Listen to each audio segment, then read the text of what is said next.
दोस्तों स्वागत है आप सभी का एक बार फिर से सच्चे दिल से कमेंट बॉक्स में लिखें जय माता दी। दोस्तों आज की इस वीडियो में हम आपको नवरात्र में सुहागिन महिलाओं को क्या वह ऐसे कार्य हैं जो जरूर करने चाहिए, यह जानकारी आज हम आपको शेयर करने वाले हैं। दोस्तों नवरात्रि का पवित्र महीना 9 देवी अर्थात माँ दुर्गा को समर्पित है। नवरात्रि का शुभ समय गंगा जल की तरह पवित्र माना जाता है और इस पवित्र 9 दिनों में जो भी भक्त सच्चे भाव से सच्चे मन से मैया शेरों वाली की शरण में जाते हैं उनकी हर मनोकामनाएं हर इच्छाएं माता जरूर पूरी करती हैं। नवरात्रि में आपको ज्यादा कुछ करने की जरूरत नहीं है, मात्र सच्चे हृदय से माता को एक मिश्री का टुकड़ा अर्पित करने से वह प्रसन्न हो जाती है। अगर मन में सच्ची भक्ति न हो तो आपके करोड़ों रुपए भी बेकार है। धर्म शास्त्रों में बताया जाता है कि नवरात्रि के पवित्र महीने में घर परिवार में किसी एक सदस्य को एक तांबे के लोटे में जल भरकर और उसमें थोड़ा गंगाजल डालकर अगर पीपल वृक्ष पर चढ़ाया जाए तो माता रानी आपको धन से मालामाल कर देती है। आपकी जो भी इच्छा हो सब पूर्ण हो जाती है, क्योंकि नवरात्रि में माता रानी धरती पर आकर अपने हर भक्त के घर में वास करती है और पीपल वृक्ष में 9 देवियों का वास होता है, माता शेरों वाली का वास होता है। अगर आपके पास समय न हो तो घर की किसी भी महिला को एक लोटा जल नवरात्रि में पीपल वृक्ष को अवश्य अर्पित करना चाहिए। दोस्तों माता रानी सच्ची भक्ति की भूखी है, वह आपसे कुछ नहीं मानती, सच्ची ना और सच्चे दिल से अगर आप उन पर एक फूल भी अर्पित करते हैं तो जगत माँ आपके घर में अपना स्थान बना लेती है। शास्त्रों के अनुसार कहा जाता है कि अगर आपके माता पिता नहीं है तो आप जगत की माँ यानी माता पार्वती को अपनी माँ मान सकते हैं। एक बार सच्चे हृदय से माँ को पुकार कर तो देखिए आपकी हर मुराद अवश्य पूरी करेंगी।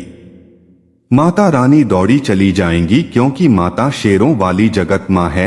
अगर आप माता रानी से प्यार करते हैं तो सच्चे हृदय से कमेंट बॉक्स में लिखें जय माता दी। शेरों वाली के लिए एक लाइक तो बनता है और हमारे चैनल को सब्सक्राइब जरूर करें।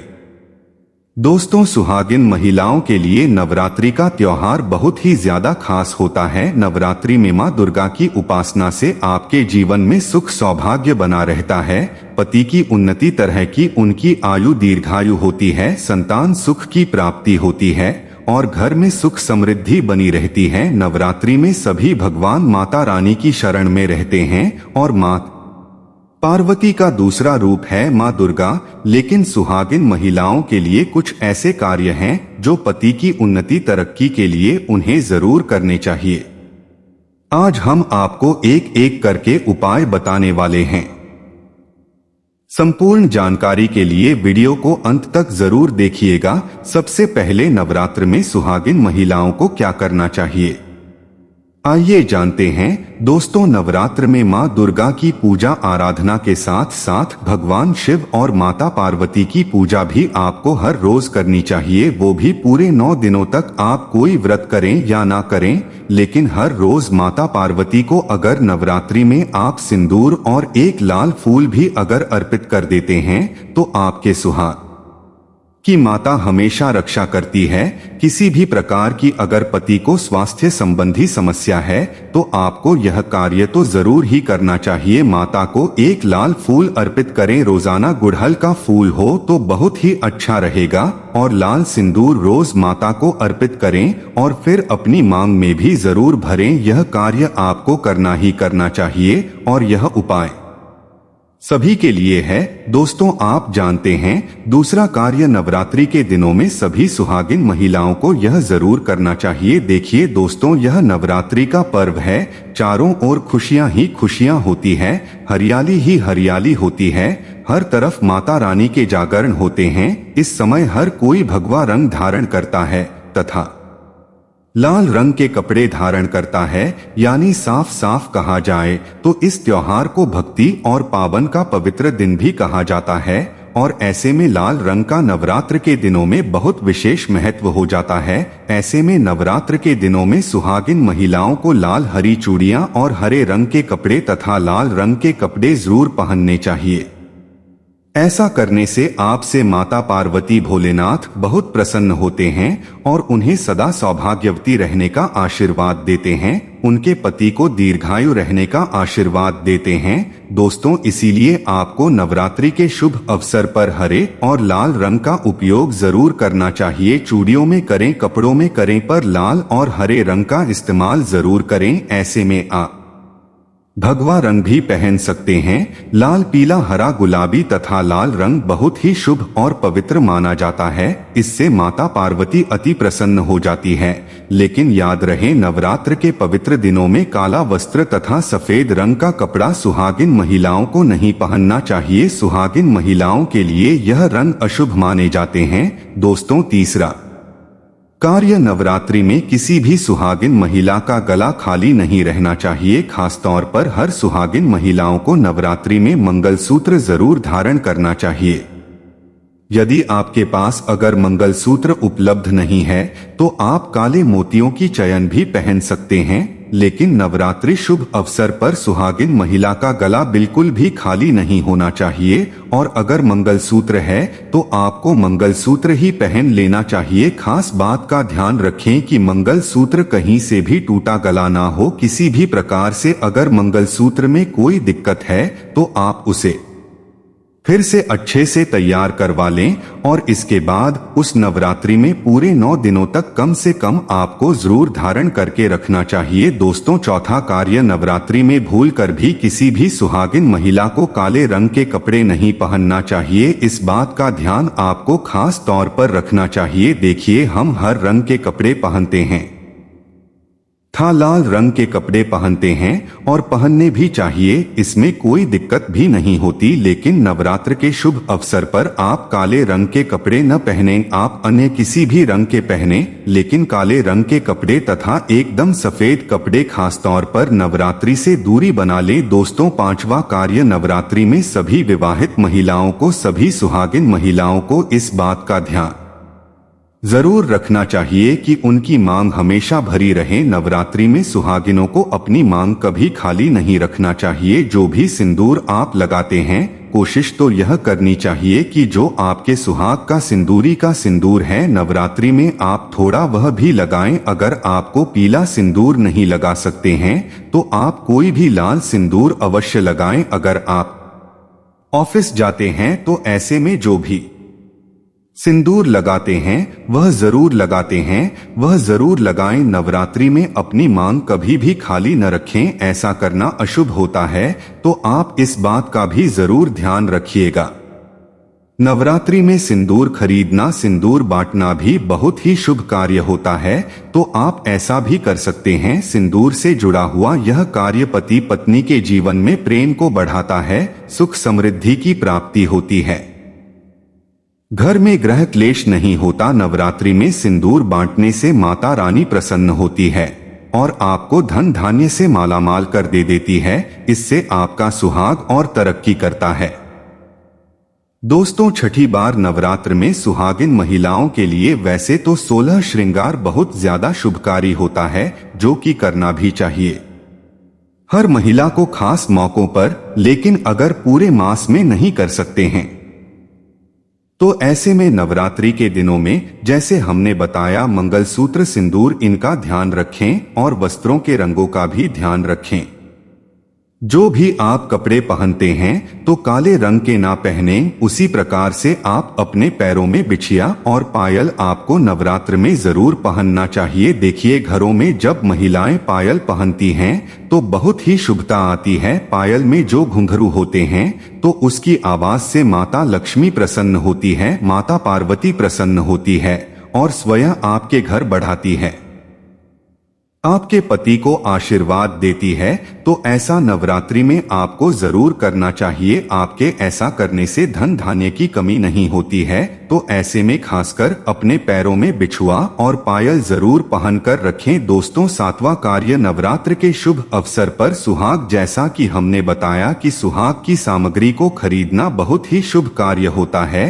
आप अपने लिए जितना हो सके सुहाग की सामग्री खरीदे और हो सके तो नवरात्रि के पवित्र दिनों में सुहाग की सामग्री दान अवश्य करें। आप चाहे तो रिश्तेदारों में बांटे, पड़ोसियों को बांटे तथा अपने परिवार में बांटे। अन्य लोगों को सुहाग की सामग्री जैसे सिंदूर, बिंदिया, हरी भरी चूड़ियां, बिछुआ, पायल, इस प्रकार की चीजें आपको ज्यादा से ज्यादा लोगों को दान देनी चाहिए या फिर उपहार में देना चाहिए। लेकिन याद रहे, अपने खुद के मेकअप कभी किसी को दान न करें और ना ही किसी को दें। श्रृंगार आप नया ही खरीद कर पाते दोस्तों। अथवा नवरात्र में मेहंदी, नवरात्रि में हर विवाहित महिला को बल्कि सभी को, और हाथों पर मेहंदी तो कुंवारी कन्याएं भी लगाती हैं।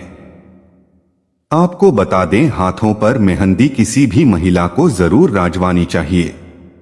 ऐसा करना बहुत ही शुभ माना जाता है। माता पार्वती का आशीर्वाद प्राप्त होता है, मां दुर्गा प्रसन्न होती है। ऐसी सभी चीजें सुहाग की निशानी होती है। और नवरात्रि में माता रानी की पूजा आराधना के साथ साथ अगर हम इन कार्य को करते हैं तो इससे माता हम पर प्रसन्न होती है और हमें मनचाहा आशीर्वाद देती है। ऐसे में आपको यह सभी 8 कार्य करने हैं जो कि बहुत ही छोटे छोटे हैं और बहुत ही सरल और आसानी से आप कर सकते हैं। लेकिन ध्यान पूर्वक नवरात्रि में सभी सुहागिन महिलाएं इन कार्य को जरूर कर ले, नहीं तो नवरात्रि का पवित्र पर्व अधूरा माना जाएगा, आपका व्रत अधूरा रह जाएगा। दोस्तों, भले ही मर जाना, लेकिन 22 सितंबर से लेकर 1 अक्टूबर तक शारदीय नवरात्र के 9 दिनों में गलती से भी ये 5 काम कभी मत करना, वरना माता रानी आपसे हो जाएंगी नाराज, घर में आएगी कंगाली और गरीबी। यदि आप भूल से भी शारदीय नवरात्रि पर इन कामों को कर देते हो तो माता रानी कभी भी आपको माफ नहीं करेंगी और आपको उल्टा दे देंगी। जी हाँ दोस्तों, इस बार की शारदीय नवरात्रि पर पूजा पाठ व्रत भले ही मत करना, लेकिन शारदीय नवरात्र के पावन दिनों में इन 5 कामों को मत करना। ऊपर से इस बार की शारदीय नवरात्रि पूरे के पूरे 219 वर्षों के बाद आई है और इस वर्ष शारदीय नवरात्रि में अमृत सिद्धि और सर्वार्थ सिद्धि योग का अद्भुत संयोग बन रहा है। ऐसे में कुछ कार्यों को करने की सख्त मनाही हो गई है, तो ऐसे में शारदीय नवरात्र के पावन दिनों पर इन 5 कामों को मत करना। आगे आपकी मर्जी। दोस्तों, हमारे हिंदू धर्म में शारदीय नवरात्रि का दिन बहुत ही खास माना गया है, क्योंकि यह दिन माता रानी के 9 अलग अलग स्वरूपों को समर्पित होते हैं। यदि कोई भी व्यक्ति शारदीय नवरात्र 5 काम करता है तो उसे माता रानी नाराज हो जाती है, जिससे उस व्यक्ति को कंगाली और गरीबी का सामना करना पड़ सकता है। खासकर सुहागन महिलाएं इस बात का विशेष ध्यान रखें, वरना घर में आएगी भयंकर गरीबी। तो दोस्तों, आप लोग इस वीडियो को हल्के में ना लेना। चलिए जानते हैं पहली गलती के बारे में, जिसे कि हमें शारदीय नवरात्रि पर नहीं करना चाहिए। हमारे धर्म शास्त्र में स्पष्ट लिखा हुआ है कि शारदीय नवरात्रि का दिन स्वयं माता रानी का दिन होता है। ऐसे में यदि कोई भी व्यक्ति गलती से भी मांस मदिरा का प्रयोग करता है तो व्यक्ति 7 जन्मों तक वंशहीन हो जाता है और ऐसे लोग आकस्मिक दुर्घटना के शिकार हो भी सकते हैं। इसीलिए शारदीय नवरात्रि पर महिलाएं एवं पुरुष घर में तामसिक चीजों का प्रयोग न करें और न ही अपने घर के किसी भी सदस्य को करने दें। चलिए जानते हैं अगले काम के बारे में। दोस्तों, शारदीय नवरात्रि पर आपको अपना मन शांत रखना चाहिए। ऐसे शुभ एवं मंगलकारी दिनों पर किसी से भी लड़ाई झगड़े या कलह क्लेश नहीं करना चाहिए। दोस्तों, अगली बात, शारदीय नवरात्रि पर किसी महिला या कन्या का अपमान न करें। वैसे तो स्त्री का अपमान केवल एक दिन ही नहीं बल्कि कभी भी नहीं करना चाहिए। माता लक्ष्मी को स्त्री का स्वरूप माना जाता है। ऐसे में अगर आप शारदीय नवरात्रि के दिन किसी स्त्री को अपमानित करते हैं तो ऐसा करने से माता लक्ष्मी का अपमान माना जाता है। जिन घरों में महिला का सम्मान नहीं किया जाता है वहां माता लक्ष्मी कभी नहीं आती है। इसलिए शारदीय नवरात्रि पर पति पत्नी को भूलकर भी एक दूसरे से लड़ाई नहीं करनी चाहिए। माना जाता है कि इस मतभेद से बड़ी परेशानी पैदा हो जाती है। शारदीय नवरात्रि पर ऐसा कोई भी काम न करें जिससे दाम्पत्य जीवन में परेशानी आ जाए। शारदीय नवरात्रि के पावन दिनों में मांसाहार भूलकर भी नहीं करना चाहिए। इसके अलावा इस दिन अल्कोहल पीने से भी बचना चाहिए। अगर संभव हो तो शारदीय नवरात्रि पर पूर्ण सात्विक भोजन करें। इस दिन मांस मदिरा का सेवन करने से घर में अशांति आती है और माता रानी नाराज हो जाती है और ऐसे घरों को छोड़ कर चली जाती है। दूसरी बात, भक्तों शारदीय नवरात्रि पर काले कपड़े नहीं पहनने चाहिए। शारदीय नवरात्र के दिन काले रंग के कपड़े पहनना भी अशुभ माना जाता है, क्योंकि काला रंग नकारात्मक ऊर्जा का प्रतीक होता है और इसे तामसिक गुण से जुड़ा हुआ माना जाता है। इस दिन साधक को सफेद, पीला, हरा या अन्य हल्के रंग के कपड़े पहनने चाहिए, क्योंकि यह रंग सकारात्मक ऊर्जा को आकर्षित करते हैं और पूजा की प्रभावशीलता बढ़ाते हैं। माता रानी का ध्यान करने के लिए हल्के और शुद्ध रंगों के कपड़े पहनने चाहिए। भक्तों, तीसरी बात, शारदीय नवरात्रि के दिन देर तक ना सोएं। शारदीय नवरात्रि के दिन देर से सोना और देर से उठना शुभ नहीं माना जाता। यह दिन विशेष रूप से जागरण और तपस्या का दिन है। इस दिन भक्तों को रात्रि को जाकर माता रानी की पूजा करनी चाहिए और अपने मन और शरीर को शुद्ध करना चाहिए। देर से सोने से शरीर में आलस्य आ सकता है और पूजा की सही विधि से ध्यान नहीं लग पाता। इसलिए इस दिन प्रातः जल्दी उठकर स्नान करके पूजा की शुरुआत करनी चाहिए। चौथी बात, भक्तों शारदीय नवरात्रि पर बाल और नाखून काटने से बचें। शारदीय नवरात्रि पर बाल और नाखून काटना भी अशुभ माना जाता है। यह दिन पवित्रता और तपस्या का होता है और शरीर को अपवित्र करना इस दिन के उद्देश्य के विपरीत है। धर्मशास्त्र के अनुसार इस दिन शरीर के किसी भी अंग की सफाई या कटाई से बचना चाहिए। यह दिन ध्यान साधना और माता रानी के प्रति निष्ठा का होता है, इसलिए इस दिन इन कार्यों से दूर रहना चाहिए। दोस्तों, गुरुजी कहते हैं कि नवरात्रि के दिन दान पुण्य करना अच्छा माना जाता है, लेकिन इस दिन कुछ चीजों का दान करना शुभ नहीं माना जाता। नवरात्र के 9 दिनों में किसी भी व्यक्ति को सरसों के तेल का दान नहीं करना चाहिए। माना जाता है कि सरसों तेल का दान करने से शनि ग्रह कमजोर होता है। इससे आपके भौतिक सुख में कमी आती है और साथ ही लोहा या लोहे से निर्मित वस्तु भी किसी को नहीं देना चाहिए। दोस्तों, अगला तामसिक चीज जैसे कि प्याज लहसुन का दान आपको इन दिनों भूलकर भी नहीं करना चाहिए। इससे आपकी कुंडली में माता लक्ष्मी और शुक्र ग्रह का भाव कमजोर हो जाता है। वहीं नवरात्रि के दिनों में पति पत्नी को भूलकर भी एक दूसरे से लड़ाई नहीं करनी चाहिए। भक्तों, अगली गलती जो हमें शारदीय नवरात्रि के दिन भूलकर भी नहीं करनी चाहिए वह है अपने घर के मुख्य द्वार पर जूते, चप्पल या झाड़ू रखना। अगर घर के मुख्य द्वार पर झाड़ू या चप्पल रख दी जाती है तो माता लक्ष्मी तुरंत वहां से लौट जाती है और जब लक्ष्मी घर में नहीं आती तो दरिद्रता का वास होता है या घर में पैसों की तंगी और बुरे समय की शुरुआत करता है। तो इस दिन ध्यान रखें कि अपने घर के मुख्य द्वार को साफ रखें और जूते चप्पल बाहर न रखें। अब बात करते हैं नींबू और हरी मिर्च की। आपने अक्सर देखा होगा कि लोग अपने घर के मुख्य द्वार पर नींबू और हरी मिर्च जानते हैं। इसका कारण यह है कि नींबू और हरी मिर्च दरिद्रता का आहार मानी जाती है। जब यह मुख्य द्वार पर ही मिल जाए तो दरिद्रता आपके घर में प्रवेश नहीं कर पाती। इसीलिए शारदीय नवरात्रि के दिन यह प्रथा विशेष रूप से की जाती है ताकि घर में दरिद्रता न आए। एक और बात जो बहुत लोग पूछते हैं वह यह है कि घर में लक्ष्मी क्यों नहीं आती। तो देखिए, घर में महिलाओं का सम्मान न करने से लक्ष्मी का वास नहीं होता। अगर घर में महिलाओं और बुजुर्गों का अपमान किया जाता है तो वहां लक्ष्मी नहीं आती, क्योंकि महिलाएं खुद लक्ष्मी स्वरूप होती हैं।